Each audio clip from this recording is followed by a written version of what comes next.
ಭಾರತದ ಟೆಕ್ಕಿಗಳಿಗೆ big shock. IT ಫೀಲ್ಡ್ನಲ್ಲಿ ಬಿದ್ದಿದೆ ಬರಸಿಡಿಲು. ಹೌದು ವೀಕ್ಷಕರೇ, ವಿಶ್ವದ ಐಟಿ ದಿಗ್ಗಜ ಎಂದೇ ಹೆಸರುವಾಸಿಯಾಗಿರುವ ಒರಾಕಲ್ ಕಂಪನಿ ಇದೀಗ 30,000 ಜನರನ್ನ ಲೇ ಆಫ್ ಮಾಡಿದೆ. ಯಾವುದೇ ಮೀಟಿಂಗ್, ಪ್ರೀ ಇನ್ಫಾರ್ಮೇಶನ್ ಇಲ್ಲದೆ ಬೆಳಗ್ಗೆ 6 ಗಂಟೆಗೆ ಕೇವಲ ಒಂದು ಮೆಸೇಜ್ ಮೂಲಕ ಟರ್ಮಿನೇಟ್ ಮಾಡಿದೆ. ಒಟ್ಟು 30,000 ಜನರಲ್ಲಿ ಇಂಡಿಯಾದಲ್ಲಿ ಎಂಪ್ಲಾಯೀಸ್ 12,000 ಜನ ಕೆಲಸ ಕಳೆದುಕೊಂಡಿದ್ದಾರೆ. ಅಂದರೆ 10ರಲ್ಲಿ 4 ಜನ ಕೆಲಸ ಕಳೆದುಕೊಂಡಿದ್ದಾರೆ.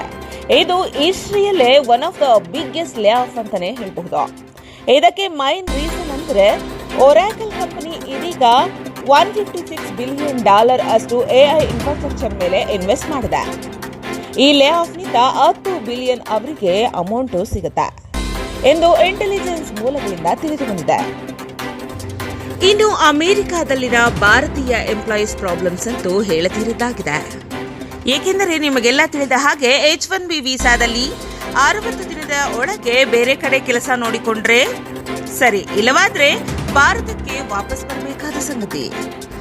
ಈ ವಿಚಾರದ ಬಗ್ಗೆ ನಿಮ್ಮ ಅನಿಸಿಕೆ ಏನು?